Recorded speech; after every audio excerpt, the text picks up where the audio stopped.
Hello dear student, आपका chapter third है। Chapter two तक आप लोग को जो है पढ़ाया गया है। चैप्टर थर्ड, जैसा कि हमने इसके पहले भी टॉपिक में थोड़ा बहुत आप लोगों को समझाया था, इसके पिछले टॉपिक में, जैसा जो आपका चैप्टर है plotting with pi plot first, bar graph and scatter plot, इसमें तो आपका पहला टॉपिक है डाटा विजुअलाइजेशन। जैसा आप जानते हैं कि आजकल के जो मॉडर्न एज में जो है डाटा हम ग्राफिक्स के रूप में देखना चाहते हैं, और डाटा विजुअलाइजेशन का डेफिनेशन भी यही है कि data visualisation basically refers to the graphical और visual representation of information and data using visual elements like charts, graphs, map and so forth. तो जैसा आप इसमें डेफिनेशन में देख रहे हैं कि विजुअल तौर पे जो हम इंफॉर्मेशन को रिप्रेजेंट करते हैं, जिस तरीके से चाहे चार्ट के रूप में, ग्राफ के रूप में, या मैप के रूप में, या और भी किसी माध्यम से, उसको जो है डाटा विजुअलाइजेशन कहते हैं। डाटा विजुअलाइजेशन के लिए इसमें दो प्रकार की जो है लाइब्रेरी यूज करते हैं। एक पाइप्लॉट लाइब्रेरी है और एक मैटप्लॉटलिब लाइब्रेरी। यहाँ पर आप अपनी बुक में देखेंगे तो यहाँ इसका डेफिनेशन दिया हुआ है कि PyPlot is a collection of methods within Matplotlib library which allow user to construct 2D plots easily and interactively। ठीक है, तो 2D प्लॉट्स बनाने के लिए PyPlot एक प्रकार का मेथड होता है जो Matplotlib के साथ रहता है, और वह यूजर को अलाउ करता है कि वह किसी भी प्रकार का 2D प्लॉट आसानी से बना सके जो हमको इंटरेक्ट करता है। फिर अगला आप डेफिनेशन देखिए तो इसमें द मैटप्लॉटलिब लाइब्रेरी कह रहा है कि matplotlib library is pre install with anaconda distribution, you need not install it separately if you install Python using Anaconda distribution। कि अगर आप एनाकोंडा इंस्टॉल किए हैं तो उसी के साथ साथ आपको मैटप्लॉटलिब जो है लाइब्रेरी मिल जाएगा, आपको उसको अलग से इंस्टॉल करने की आवश्यकता नहीं है। हम आपको फिर अब शेयर करते हैं और आप टॉपिक के बारे में भी कुछ चीज़ें दिखा रहे हैं। तो यहाँ से हम अपना कंप्यूटर शेयर कर रहे हैं और यहाँ पर आप देख रहे होंगे कि ये आपका चैप्टर है डाटा विजुअलाइजेशन। डाटा विजुअलाइजेशन में आप देख रहे हैं यहाँ पर लिखा हुआ है a picture is worth a 1000 word. ठीक है, कि एक पिक्चर को देख करके आप उसके बारे में हजारों शब्द कह सकते हैं। Most of us are familiar with this expression. Data visualization plays an essential role in the representation of both small and large scale data. It respectively apply when try to explain the analysis of intelligent large data sets। इसको आप इस तरह से समझ सकते हैं student, जैसे present time में अगर हम सिर्फ आपको केवल ऑडियो बोले तो बहुत सारी बातें हो सकता है कि आपको वह चीज़ें समझ में नहीं आएंगी, लेकिन जब आप विजुअल तौर पे जो चीज़ें आपको बताई जा रही हैं वह आप देख भी रहे हो। ठीक है, जिस तरह से अभी हम प्रयास कर रहे हैं कि आपको जो भी सारी चीज़ें हम पढ़ा रहे हैं वह विजुअल तौर पे आप वो सारी चीज़ों को देखें, उसका डेफिनेशन देखें, उसका प्रोग्राम देखें, उसका आउटपुट देखें। तो यही चीज़ क्या है, यही डाटा विजुअलाइजेशन है। यानी विजुअलाइजेशन का मतलब है कि जो चीज़ें आप खाली सुन रहे हैं उन चीज़ों को आप आँख से देख भी रहे हैं और महसूस भी कर रहे हैं। यही कारण है कि हम जो चीज़ें अपनी आंखों से देखते हैं और महसूस करते हैं वह चीज़ें हमारे सुनने से ज़्यादा समय तक हमारे ध्यान में रहती हैं। तो प्रेजेंट टाइम का जो समय है यहाँ पर हम सारी चीज़ें देखना चाहते हैं, समझना चाहते हैं। इसी कारण आजकल के समय में इंटरनेट और बाकी सारी मल्टीमीडिया या टीवी पे या जो भी सारी चीज़ें हम देखते हैं विजुअलाइजेशन, वह हमारे मस्तिष्क पे बहुत ज़्यादा देर तक रहती है बाकी और सारी चीज़ों की अपेक्षा। यहाँ पर आप डेफिनेशन देख रहे हैं तो यहाँ लिखा हुआ है data visualization is the displaying of trying to expose the data to understand it by placing it is a visual construct।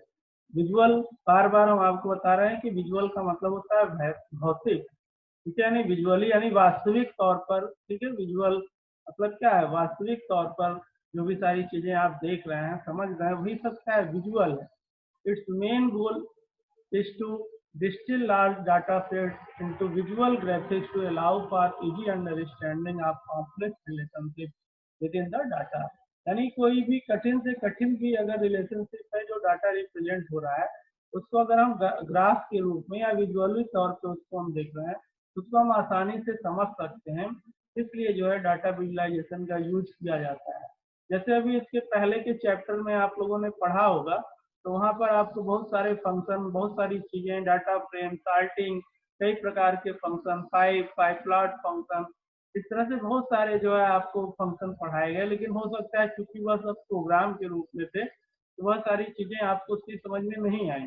लेकिन यहाँ पर जब आप ग्राफ और बार का इस्तेमाल करोगे, आप ग्राफ बनाओगे, बार बनाओगे, तो वो चीजें आपको ठीक से समझ में आएंगी। यानी विजुअल ग्राफिक्स के आसानी उसको यूज करने से वह चीजें और आसान हो जाती है। कठिन से कठिन चीज भी जो हमको समझ में नहीं आती, वो आसानी से समझ में आने लगती है। यहाँ पे दिया हुआ है, several data visualisation library are available in Python, namely matplotlib, seaborn and folium. ठीक है, यानी इसमें कह रहा है कि कई प्रकार की लाइब्रेरी का यूज करते हैं हम डाटा विजुअलाइजेशन में, जो पाइथन में भी अवेलेबल हैं। ठीक, लेकिन मोस्टली आपको जो यूज करना है वो मैटप्लॉटलिब यूज करना है। अब देखिए यहाँ पे दे रहा है purpose of data visualization. Data visualization की क्या पर्पज, यानी क्या उद्देश्य है। तो यहाँ पे आप देख रहे हैं बेटर एनालिसिस, यानी उन आंकड़ों को, जो चीज आप रिप्रेजेंट करोगे ग्राफ के रूप में, जब आप उसको ग्राफ के रूप में देखोगे तो आप आसानी से बहुत सारी चीजें एनालिसिस कर सकते हैं, निष्कर्ष निकाल सकते हैं। क्विक एक्शन, कोई भी निर्णय आप जल्दी से उसको देख करके दे सकते हैं।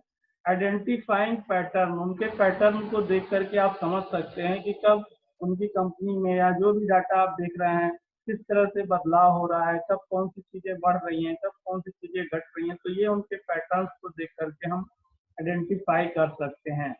फाइंडिंग एरर, अगर किसी प्रकार की उसमें कोई गलती है तो उनको भी आप आसानी से ढूंढ सकते हो। अंडरस्टैंडिंग द स्टोरी, उसकी जो स्टोरी है उसको आप आसानी से समझ सकते हैं।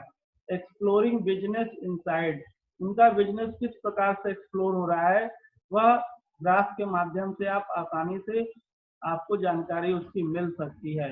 ग्रेस्पिंग द लेटेस्ट ट्रेंड्स, कौन सी कंपनी इस समय अप है और कौन सी डाउन है, यानी लेटेस्ट हर प्रकार की जानकारी जो भी ग्रेस्पिंग हो रही है, वो सब चीजें आप डाटा विजुअलाइजेशन के माध्यम से आसानी से समझ सकते हैं।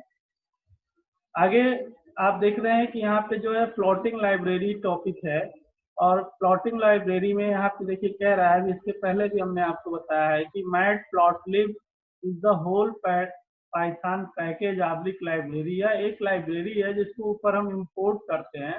जैसे जब हम मैथ के कई सारे फंक्शन यूज करते थे, तो हम वहाँ पर इंपोर्ट मैथ करते थे। जैसा अगर मान लीजिए हमको पावर निकालना है या एसपीआरटी निकालना है या लॉग निकालना है, तो आपको ध्यान होगा कि वहाँ पर हम लोग पहले ही इंपोर्ट मैथ कर लेते थे, ऐसे कुछ अगर एक्सप्रेशन हमको यूज करने रहते थे।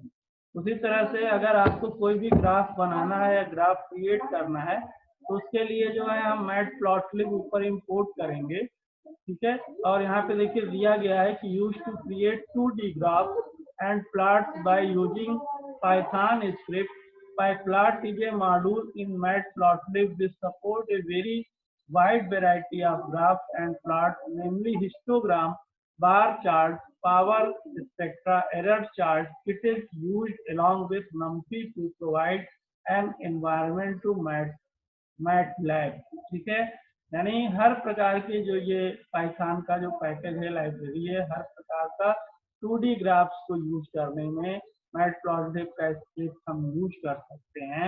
और यह बहुत सारे वेराइटी और ग्राफ को जो है सपोर्ट करता है, जिसके द्वारा आप प्लॉट बना सकते हैं, जिसमें आपका हिस्टोग्राम, बार चार्ट और पावर स्पेक्ट्रा, एरर चार्ट, इस तरह से कई प्रकार के चार्ट है जिनका उपयोग हम कर सकते हैं। फिर आगे दिया हुआ है, PyPlot provides the state machine interface to the plotting library in Matplotlib. It means that figures and axes are implicitly and automatically created to achieve the desired plot. For example, calling plot from PyPlot will automatically create the necessary figures and access to achieve the desired plot setting. A little will then automatically get that title to the current access object.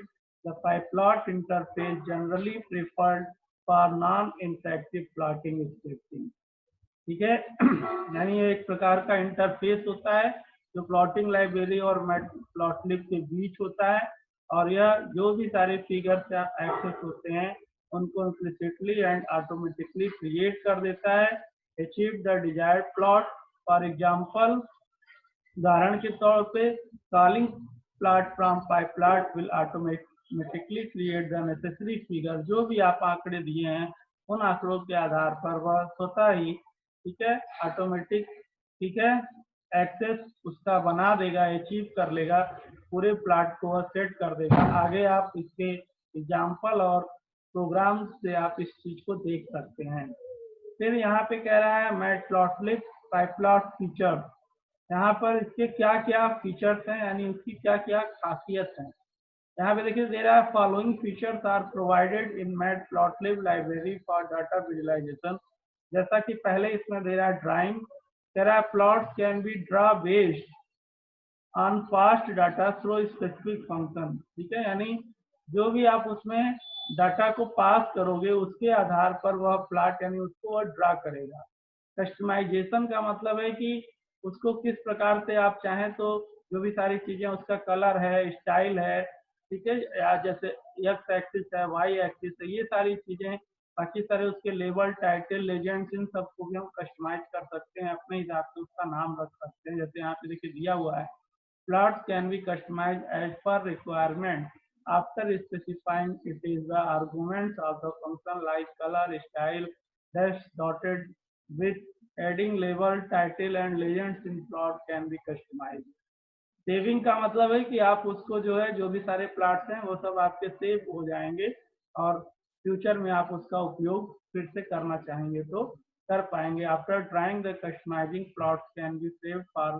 Future use अब देखिए यहाँ पे दिया है how to plot in Matplotlib तो कह रहा है कि आपको जो है ये सारी चीजें इंस्टॉल करनी पड़ेंगी ठीक है तो यहाँ पे इंस्टॉल करने के लिए मेथड दिया हुआ है कि pip install matplotlib import matplot लेकिन ये सब चीजें अगर आप एनाकोंडा जैसे कि पहले ही हमने आपको बताया कि अगर आपने एनाकोंडा इंस्टॉल किया है वहां पर ये सारी चीजें पहले से ही आपको इंस्टॉल मिलेंगी आपको इंस्टॉल करने की आवश्यकता नहीं है लेकिन अगर बाई चांस नहीं सपोर्ट हो रहा है तो आप ये सब चीजों को जो है उसको चलाने के लिए आप इंस्टॉल कर सकते हैं और उसका यहाँ पे मेथड दिया हुआ है कि किस तरह से हम उसको इंस्टॉल करेंगे अब देखिए आप कि इसमें जो आपका टॉपिक है उसमें आपका लाइन प्लॉट बार ग्राफ और हिस्टोग्राम दिया हुआ है type of plot using matplotlib इसमें आपके 3 प्रकार की चीजें दिया हुआ है लाइन बार और हिस्टोग्राम ठीक है अब यहाँ पर सबसे पहले देखिए लाइन प्लॉट देखिए कह रहा है line plot chart is a graph that show the frequency of data occurring along a number line. The line plot is represented by a series of data points connected with a straight line. Generally, line plots are used to display trends over time. A line plot or line graph can be created using the plot function available in PyPlot library. We cannot only just plot a line, but we can specifically define the grid, the X and Y axis scale and labels title and display option. तो आप जब भी कोई graph बनाते हैं कि हमने आपको पहले ही बताया तो उसमें 2 पोजीशन होती है एक एक्स एक्सिस होता है और एक वाई एक्सिस होता है आप लोग जो है पहले भी छोटे क्लासों में भी बहुत सारे ग्राफ बनाए होंगे मैथ में बहुत सारे ग्राफ बनाए होंगे या अगर आप लोग MS एक्सेल पढ़े होंगे तो वहाँ भी देखे होंगे कि बहुत सारे ग्राफ होते हैं जो डाटा को आप कलेक्ट करके इनबिल्ट रहते हैं वो और आप नेक्स्ट विजार्ड के थ्रू जो है तुरंत ग्राफ बना देते हैं और क्योंकि आप लोग का जो सब्जेक्ट है उसमें आप लोग स्टैटिक्स पढ़ रहे हैं तो स्टैटिक्स में जो है बहुत सारे आंकड़े और सब चीज़ों को आप देखते हैं समझते हैं तो कैसे वो ग्राफ बनते हैं बहुत सारे ग्राफ आपके स्टैटिक्स में भी दिए हुए हैं इसलिए बहुत सारा डिटेल आप जान रहे हैं बहुत डिटेल आपको बताने की आवश्यकता नहीं है फिर भी जो इम्पोर्टेंट चीजें हैं वो चीजें हम आपको बता रहे हैं। अब यहाँ पे देखिए एक ये जो है लाइन प्लॉट है, इसका एक यहाँ पे प्रोग्राम है, ठीक है। ये प्रोग्राम भी हम आपको करके जो है दिखाएंगे। आज आपको सिर्फ हम एक ही प्रोग्राम लाइन प्लॉट का ये प्रोग्राम दिखा रहे हैं। तो यहाँ पर आप देख रहे हैं कि एरो के माध्यम से वह सारी चीजें जो है बताने का प्रयास कर रहा है, और अभी तक हम आपको जो भी सारी चीजें बताए वो सारी चीजें आप यहाँ पे देख पा रहे हैं। तो यहाँ पे भी आप देखिए, तो ये जहाँ पे हम अपना माउस पॉइंटर इस समय ले जा रहे हैं, ठीक है। ये मान लीजिए आपका एक्स एक्सिस है, और इधर आप देख रहे हैं कि आपका वाई एक्सिस है, और यहाँ पर आप देख रहे हैं जैसे लिखा हुआ है पास परसेंटेज, फिर यहाँ पे लिखा हुआ है GNV KB पास परसेंट, फिर 2018, फिर यहाँ ईयर है। तो ये सब आपके क्या है, लेवल हैं, ठीक है। यही सब आपके लेवल हैं, ठीक है। ये सब जो भी सारी चीजें हैं ये सब आपके जो है लेवल हैं। और बाकी यहाँ पर आप जो सारी चीजें देख रहे हैं, ठीक है, ये आपका यहाँ पर देखिए दिखा रहा है, एरो लगाया हुआ है सब में, ठीक है। कि ये देखिए एक्स लेवल है, वाई लेवल है, टाइटल है, यानी जो सारी बातें आपको बता रहे हैं। यहाँ पे देखिए प्लॉट ये दिया हुआ है, तो उसको जो है किस तरीके से ये शो कर रहा है, ठीक। यहाँ पर लिखा हुआ है note as many lines required call plot function multiple times with suitable argument, ठीक है। यानी यहाँ पे आप देख रहे हैं कि जो भी सारी लाइन है, जो आर्गुमेंट्स हैं, प्लॉट फंक्शन को यूज किया हुआ है multiple times with suitable arguments, यानी वहां पर उन आर्गुमेंट्स को आप कैसे सुटेबल इस तरीके से उसको वो शो किया हुआ है। तो ये चीजें आप यहाँ पर ग्राफ के माध्यम से जो है देख सकते हैं।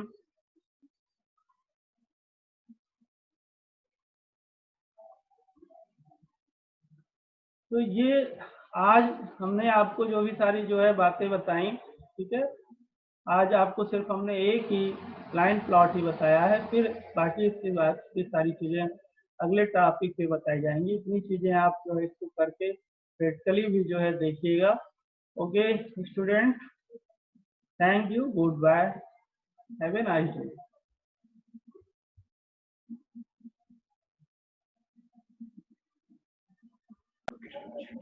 Hello sir. हाँ